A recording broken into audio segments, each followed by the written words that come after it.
દેશભરના વિવિધ પ્રાંતના લોકો જ્યાં રહે છે તેવા સુરત શહેરમાં લઘુ ભારતના સંકલ્પને સાકાર કરવા માટે સ્થપાયેલી ભારત ભારતી ટ્રસ્ટ દ્વારા આગામી 31મી મેના રોજ એક સંગોષ્ઠીનું આયોજન વેલેન્ટાઇન સિનેમા ખાતે કરવામાં આવ્યું છે। આ અંગે ભારત ભારતી ટ્રસ્ટના વિનયભાઈ પત્રાલયે જણાવ્યું હતું કે દેશ અને સમાજની સેવા સાથે જ વિવિધ પ્રાંતના લોકો જ્યાં વસે છે ત્યાં તેઓ વચ્ચે એક સૂત્રતા અને આત્મીયતા જળવાઈ રહે અને લઘુ ભારતની સંકલ્પના સાકાર થાય તેવા ઉદ્દેશ્ય સાથે 22 જુલાઈ 2005ના રોજ સુરત ખાતે ભારત ભારતી ટ્રસ્ટની સ્થાપના કરવામાં આવી હતી। આજે ટ્રસ્ટ એક વટવૃક્ષ બનીને ઉભું છે। દેશના 20 રાજ્યના 60 શહેરોમાં ટ્રસ્ટની શાખાઓ કાર્યરત છે। ટ્રસ્ટ દ્વારા વર્ષ દરમિયાન વિવિધ સામાજિક સેવાકીય અને દેશભક્તિને પ્રદર્શિત કરતી પ્રવૃત્તિઓ કરવામાં આવે છે। ત્યારે 31મી મેના રોજ સુરત ખાતે એક સંગોષ્ઠીનું આયોજન કરવામાં આવ્યું છે જેમાં ભારત ભારતી ટ્રસ્ટના સંસ્થાપક અને રાષ્ટ્રીય કાર્યકારી અધ્યક્ષ શ્રી વિનયભાઈ પત્રાલે ઉપસ્થિત રહી ભારત ભારતીનો ઉદ્ગમ અને વિકાસ પર વક્તવ્ય આપશે। આ પ્રસંગે મુખ્ય અતિથિ તરીકે સાંસદ મુકેશભાઈ દલાલ ઉપસ્થિત રહેશે। આ આયોજન વેલેન્ટાઇન સિનેમા ખાતે કરવામાં આવ્યું છે।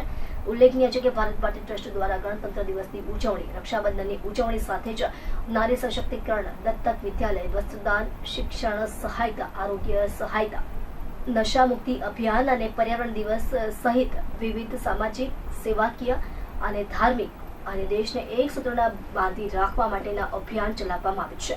ટ્રસ્ટનું લક્ષ્ય દેશના 150 શહેરો સુધી પહોંચવાનું છે। નમસ્કાર, હું ભરત શાહ, ઉપાધ્યક્ષ ભારત ભારતી ટ્રસ્ટ। મિત્રો, ભારત ભારતી ટ્રસ્ટ ઘણા વર્ષોથી સુરતમાં રાષ્ટ્રીય એકતા, સંસ્કૃતિનું જતન, રક્ષાબંધન, સ્કૂલોને એડોપ્ટ કરીને વિદ્યાર્થીઓને ગુણવત્તાસભર એજ્યુકેશન આપવાનો પ્રોગ્રામ કે નારી સશક્તિકરણ, આ બધા જ પ્રકારની સેવાઓ કરતી આવી છે અને હવે એ સેવાનો વ્યાપ વધારીને આજે આ ભારત ભારતી 20 રાજ્યોની અંદર કરીબ 60થી વધારે બ્રાન્ચો ચલાવી રહી છે। અમારો પ્રોગ્રામ આ વર્ષની અંદર આપણા વલ્લભભાઈ પટેલની જન્મજયંતિ નિમિત્તે 150મી જન્મજયંતિ નિમિત્તે 150 બ્રાન્ચીસ ઊભી કરવાનો છે અને આ જ પ્રવૃત્તિઓ દ્વારા આપણા યુવાધનમાં સંસ્કૃતિનું સિંચન થાય, યુવાધન પોઝિટિવ એક્ટિવિટી કરતો થાય અને આપણી જે બિલો પોવર્ટી લાઇનના માણસો છે તે ઉપર ઉઠી શકે, એ લોકોને રોજગારી મળે, એ પ્રકારના તમામ પ્રકારના કામો કરીને સંસ્કૃતિનું જતન કરવાની સાથે રાષ્ટ્રીય એકતા ઊભી કરવાની અને નાણાકીય સદ્ધરતા, ફાઇનાન્શિયલી સાઉન્ડ થાય એ માટેનો પ્રયત્ન કરવાના છે। એને માટે અમે 31મી મે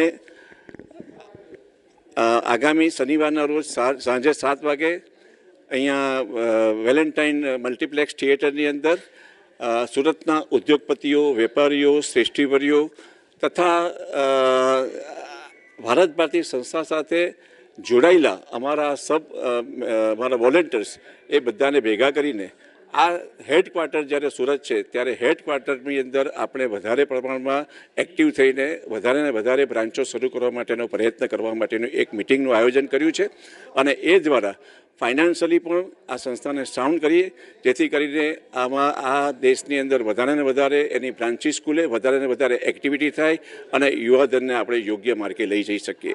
આ હેતુ સાથે આ ભારત ભારતી ટ્રસ્ટ કામ કરી રહી છે અને આગામી દિવસોમાં કામ કરવા જઈ રહી છે।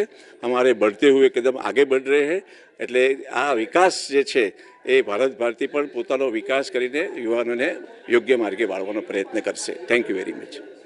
નમસ્કાર, હું વિનયભાઈ પત્રાળે ભારત ભારતીનો સંસ્થાપક અધ્યક્ષ છું અને અહીં સુરતમાં આપણે બધા પત્રકારોને ભેગા કરી અને ભારત ભારતી કે બઢતે કદમ જે રીતે સુરતમાં પ્રારંભ થયેલું આ એક રાષ્ટ્રીય એકાત્મતાનો વ્યવહારિક મોડેલ ભારત ભારતી આખા દેશમાં પ્રસરાઈ રહ્યું છે। સુરત જાતે એક લઘુ ભારત છે જેમાં કેરળથી કાશ્મીર સુધી દરેક પ્રાંતના લોકો વસે છે। અહીં બધાને આપણે એકબીજાની સાથે ફૂડ ફેસ્ટિવલ અને રક્ષાબંધનના માધ્યમથી જોડ્યા પછી એવું જ મોડેલ આપણે દેશ આખામાં પુણે, ભોપાલ, જયપુર, રાંચી, પટના, ચેન્નઈ, ગુવાહાટી આ બધા જ શહેરોમાં આવું જ મોડેલ પ્રસરાવ્યું છે અને સરદાર સાહેબની 150મી જયંતિ નિમિત્તે 150 શહેરોમાં આ ભારત ભારતીનો રાષ્ટ્રીય એકાત્મતાનો પ્રયોગ થાય એના માટે અમે પ્રયત્નશીલ છે।